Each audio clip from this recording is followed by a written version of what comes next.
Play. Here we go. This is the Tribal Future Yay! podcast. Yay! Today with a guest from Russia, Polina. If you don't know me, my name is Adriatica. I'm so happy to have Paulina here. She is also an artist like me. I'm an artist. We do many things as artists. Me, for example, I paint, I do tattoos.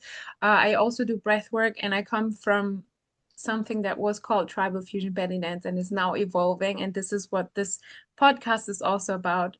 It's an educational podcast as well as a talk with artists. About my guest, Polina, she is a leader of dance and movement practices. She's a fusion belly dancer, undeniable if you see her dancing, which you should do. Um, you will recognize the patterns, even though every artist does it differently. So she's a guide in personal transitions through the body, images, and movement, as well as some other things. Tell us a little bit about you, Paulina. Welcome. Hi everyone. I'm really happy to be here. So thank you for this event for making this. I think it's very important for people and for dancers also. And About me, so I'm Polina, and I'm a fusion belly dancer from Russia, Moscow. Uh, I have been doing it since I was 16. So now I'm 36, yeah, and I'm a pioneer of fusion ballet dance in Russia. And for me, it's like so I've seen uh, people together when we just started to do everything here in Russia, and right now I'm trying to mix fusion belly dance and dance therapy and images and archetypes in our body also, and I'm trying to be consciousness in here. Um, I'm working a lot with people's emotions and Mm. also with their states, emotional states. And I also use dance in mm, this theme. Let's call it like that. So sorry, I don't have much practice of English for past few years because I was focused more on my development here in dance therapy, not just fusion belly dance. So sometimes my English can be strange. No, no, don't worry. We understood everything perfectly. And actually, a lot of dancers, including me, because I became a breath worker, but all of the dancers, almost all of them that come here, they have done yoga. Some of them, the last one that I talked today, La Mia Barbara, she also talks about healing. I think that dance can be healing by itself, but Yes. which tools, do you use other tools than just dance movement for your healing practice? Well, I use a lot of things, a lot of tools because I don't know if you hear about human design. Yes, I Do know you human know about design. Are human you what are design? you? I'm a projector. I'm a projector too. Hmm. Yeah, so I really like to work with people like with a tunnel vision because I can't work with a lot of people at the same time, but Yeah. I can really focus just on one person and help, I don't know, by breathing, by yoga, by dancing, sometimes by talking, sometimes by some psychological tools because my mom is a psychologist, and Hmm. so I mix a lot of things. And dance therapy, it's also a tool from psychology, but it's really in a contact with our bodies. So that's why I really love it because it's not enough for me to work just through our mentality, because I think that our body really can talk to us. And Yes. the one simple and at the same time the most difficult thing we should do is to listen Hmm. to our body, and sometimes read its signals, its Mm-hmm. signs, to catch it, and then to work with yourself and then with other people. So as as for you, as projector, yes, I think you know that we came here for other people, and we came here to help other people through our bodies, through our information that we know, through our Mm-hmm. I forgot how to tell it in English, but I hope you understood me. Yes, if for people who are watching this, if you don't know what human design is, then give it a Google or put it in ChatGPT. All you need is your birth date and the time in which you're born. And human design is like a mix, but I love it because I think it's so much more accurate than like when people ask you what's your sign, like you're Scorpio or Leo or whatever. And I think human design is so much more precise. And I have the same. I am much better in one-on-one conversations and teachings than with groups. Some people are amazing with groups, not us. But then we're Mhm. one-on-one very good and very deep, and then it goes very deep. But what I like what you said is that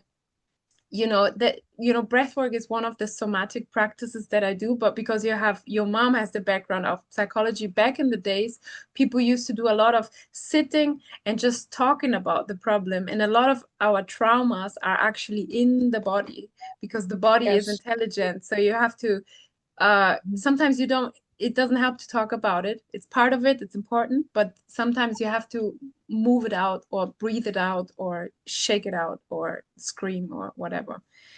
Yeah, really good. Yeah, and I think that sometimes we really need to be just to be with other people. So sometimes my students just come to me and they just tell me that so good that you can be just near, just sitting right here and just let me to be myself. So I think that this is really what I do. So this is my profession, just to be near people and just giving them the Space. space, Hmm. yeah, the space for being themselves Yeah, through dance, through emotions, it doesn't matter. that's a very good description, holding space for others. Maybe I could get into the line for that too. um I'm gonna ask you the next question, but I love where this is going. And maybe can you talk a little bit about like a mix of how did you grow up? Did you grow up in Russia, and how dance find you and how dance transformed you? Because to do the work that you do, to do the work that we do, we usually have gone through quite sometimes traumatic changes in Yes, our yes. own life in order to be able to hold space for others, with that depth. And while you answer, guys, don't get distracted. I'm holding my painting here with one hand, so I will try to put my painting back, but I'm listening. Okay, so I've started dancing. I think. I think. So my mom told me that I was dancing in her body already, so in her belly. In her belly. So yeah, in Quebec already. So yeah, when I was born, I think I was already a dancer because it was one of the most interesting for me thing for me in the world. And I really tried a lot of dance styles. And my first style was national Russian folk dance. Uh-huh. Uh, yeah, and then uh, I tried many styles like hip hop, crump, belly dance, I don't know, walking, walk, classical ballet. So really a lot of styles. And then in 13, um, I made a pause in dancing for 1 year because I moved to Moscow from a small town near the Moscow, and the teacher on folk dances, on folk dance style, she really hates me. I don't know why. And she told me that I'm too fat for for What? dancing. Yeah, I was 12. Uh, Pedagogy. yeah, and I decided not to dance anymore. Oh my God. And for 1 year, I think I tried to dance, like on discos when I was with my friends, but I was too shy to show up again, and that's why I decided not to dance. But then in 13 I found belly dance, but belly dance with my mom, with sacral meaning. So we started. So I think I was the youngest girl there, and I started to dance with women um, who already have families, and it's not about style, it was about feeling. Mm-hmm. And thanks to that experience, so I again felt this state in my body, and I remember it, and I remember how I missed it. And then at 16, I think I found Rachel Bryce, of course, Fusion Bellydance. Yeah, I've seen it for the first time. And it was like, whoa, it was like, that's the theme which I was searching for. Because belly dance, like classical belly dance, for me, it was too shiny, too, I don't know. Um, the colors were too much for me, so I decided mm, to try tribal. At that time it was tribal fusion. Mm-hmm. Then I came to American tribal style. So right now I know that it's another name. It's Fat Chance And belly dance now, but yeah. yeah, okay. Yeah, I don't for me it's too fast. I mean, like, changing is too fast, and I'm like, what? Okay. I respect it, and right now I'm doing some kind of mix, and I call it polyfusion because it's about me. And Mm-hmm. I think that I'm standing, like between the professional dancers and between the people who practice in something like ecstatic dances, so sacral dances, let's call it like that, spontaneous dancing, freedom dances. Mm-hmm. I think I'm standing between them, and I really like to put them together, especially when I know people.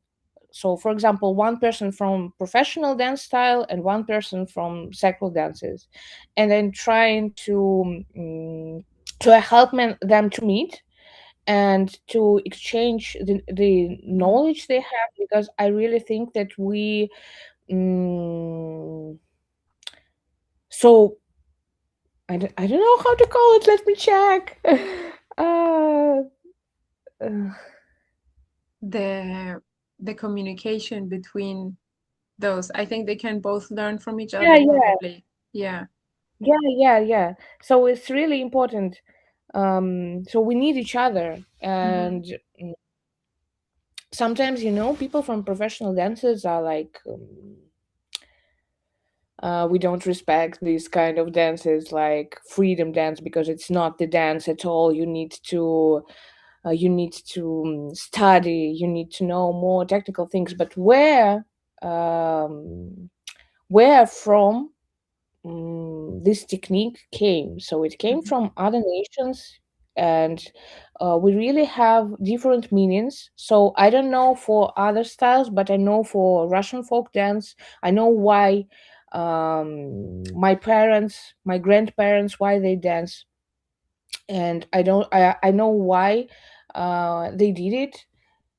Um, and I know that in every nation, in every country, it can be different.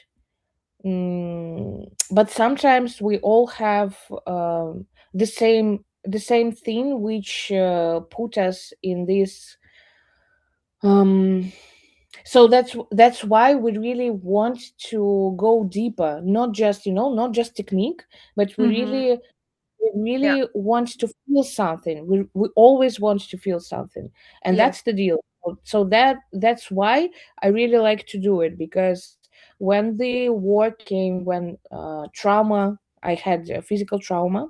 Right now I don't have it, thanks God.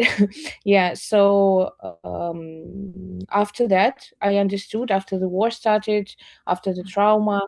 So there are things that are more interested for me than just technique, and Mm-hmm. that's why I don't teach technique. So I can do it, okay, I can do it, but it's not that interesting for me right now. um because as a projector 6'2", I'm 6'2". Yeah, I'm really, so right now my life is very calm. So before 30 years, I was like, I was like energizer. I traveled a lot. I taught a lot. But right now, it's good for me to sit at home, to think, to help people. Yeah. So calm life is what I really like right now. Me Mm. too. But can I ask you like what's the name of this folk Russian dance? It's like, it's just folk Russian dance. So that's the dance which our grandmothers danced in countrysides, and it's always different. So if you move from one countryside to other countryside, it can be really different, like songs. Also, songs are very important for us, for Hmm. our culture. So we really sing a lot, and singing is always go near with go together.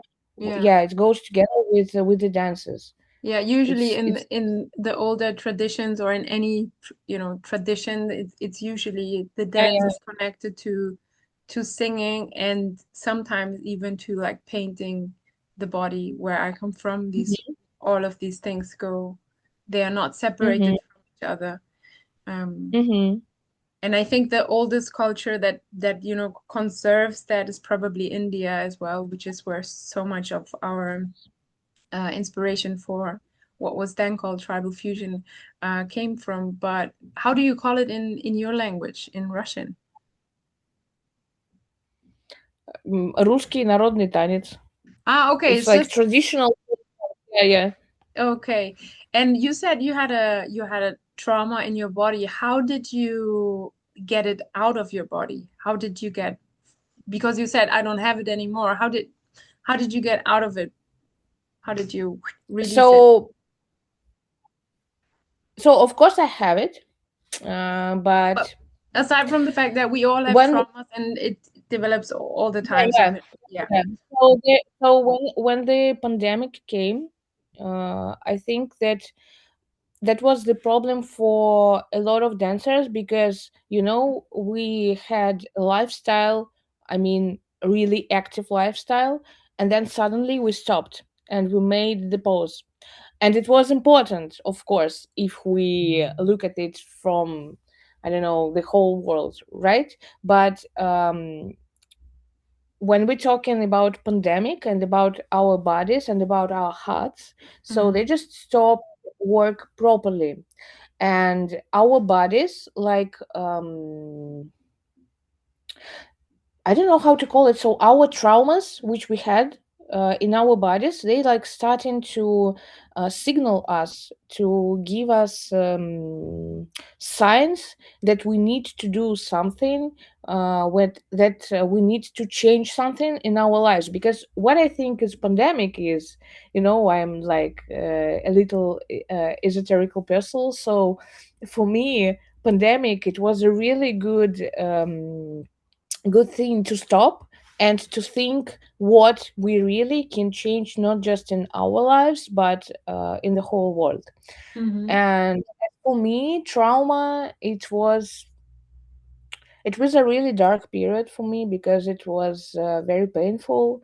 And also I lost my brother before pandemic, and 2 years ago I lost my father. and that's the dramatic things you've told me.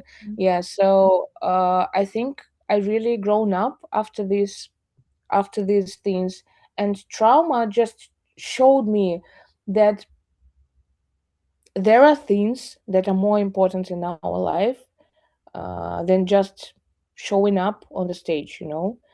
And I lost a lot of people, not just in my family, but in my students, in my friends' community. So I think a lot. I think every day about my life and what changed it. And I think trauma was the not just the brightest, but it was one of the important thing that uh, which helped me to look in another way and Uh-huh. see more opportunities around me. Because before that I was just, you know, like only tribal fusion, only stage, only work work work. And then I suddenly had an opportunity just to come down. And at first I was frightened, I was scared, but then I really liked it. I really liked that I can just be at home and, you know, just be with my family, just breathe and just love this world, just love the nature, walk Mm-hmm. around. So it's really more important and interesting for me. And after that, I realized it, my body and my dance, it really changed. And I think now it's more alive than it was before the pandemic, because right now I can feel everything. But you know, there's a big difference to live through the pain or live through the love. And I think my way is about it, from the pain to love, Mm-hmm. and teach not from pain, dance not from pain, but teach and dance through love. And this is a path. And I think it's a path for all of us, but especially for us, like projectors. I think it's really important to Yeah, and live. maybe for people who come from like a discipline, like I think the way that dance is taught in general, I'm not from Russia, but what I see from Russian dancers is that they are very disciplined and very like Yes, uh yes, harsh like that. Me, for example, I didn't approach dance like this, but I think if you come from a very harsh discipline like that, which involves pain, and then so you don't think about the technique anymore because it is in your body, and then you move to soul expression, emotion, um, that is a very very beautiful evolution, but also it works this way because I think you need both, without of breaking course, your of body, course, of because course. you need the technique, but technique alone will not arrive. I say this in almost every interview. Like It's when you do true. art, it has to come from, you have to give Yes, something from yourself, from the soul. If you have only technique, it doesn't arrive. If you have only soul emotion and no technique, it doesn't look good. So yeah, it's this, and I'm thank you yes, for sharing that, and I'm sorry for your losses.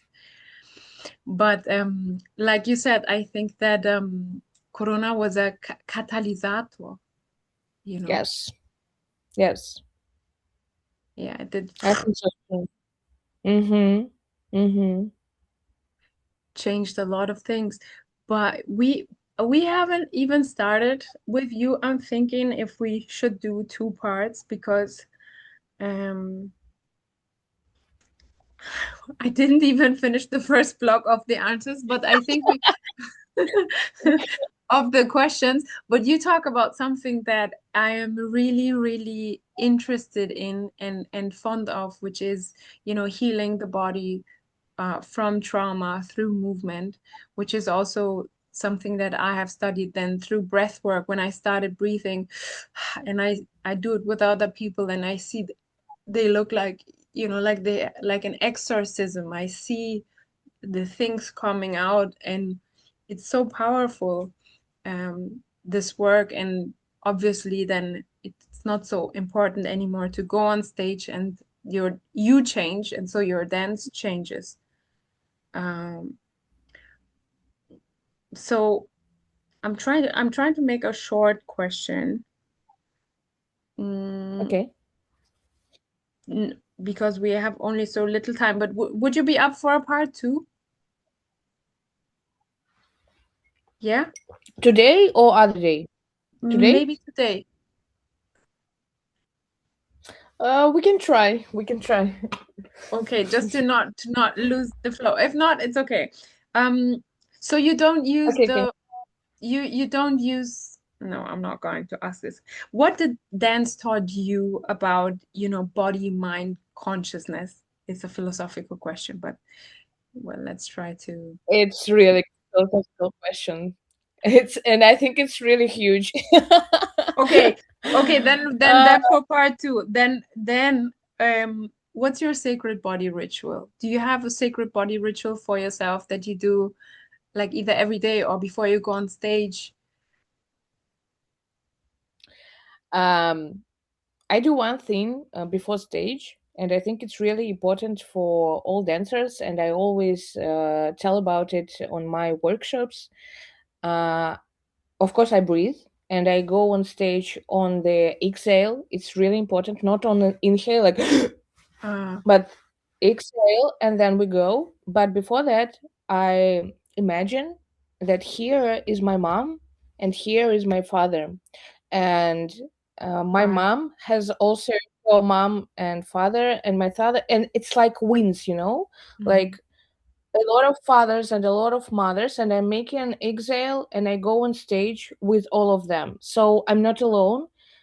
And it's always had has a really deep meaning. And for me, it's also not about showing up, it's showing off, sorry. It's about um have a protection, Mm-hmm. really strong protection. And my soul, I think it's becoming stronger, just Yes. stronger.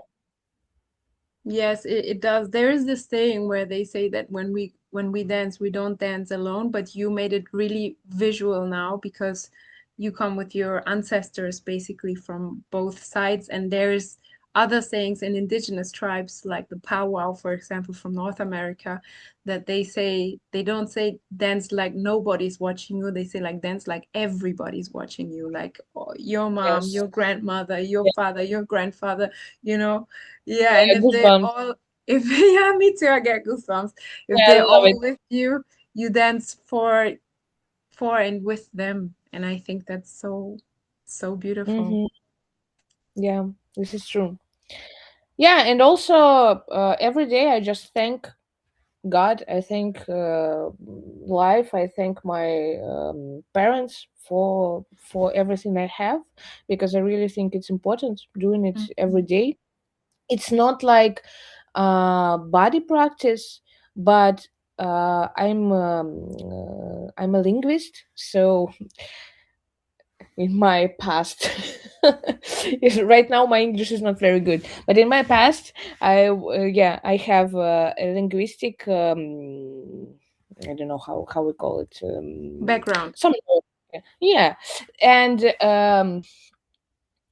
I really think that our voice is has a deep connection with our body, and sometimes I thank everything I Mhm. have in this life using my voice. So I think it's really important: singing, dancing, talking, listening. So it's the art, also it's the art of living. Yeah. No, totally. Yeah, true. And totally true. That when you think something, you only say things after you have thought it like 8 or 9 times, I think is what neuroscience says. But once you say it, you're really marking that, and it has a different effect on your body. Hmm. Paulina, I'm gonna say thank you for part one. This was like incredible. I knew that you know what she said to me? She said she thinks that she's a bit alien, that she's a bit different. I saw that in her dance. I also feel a bit like I'm from another planet. But after doing all of these interviews, I feel like maybe we are more in one, wave than we think. And I would love to I want to thank you for this, for part one. If you And I would love to do part two with you. Okay. I'm gonna press on this little thing now.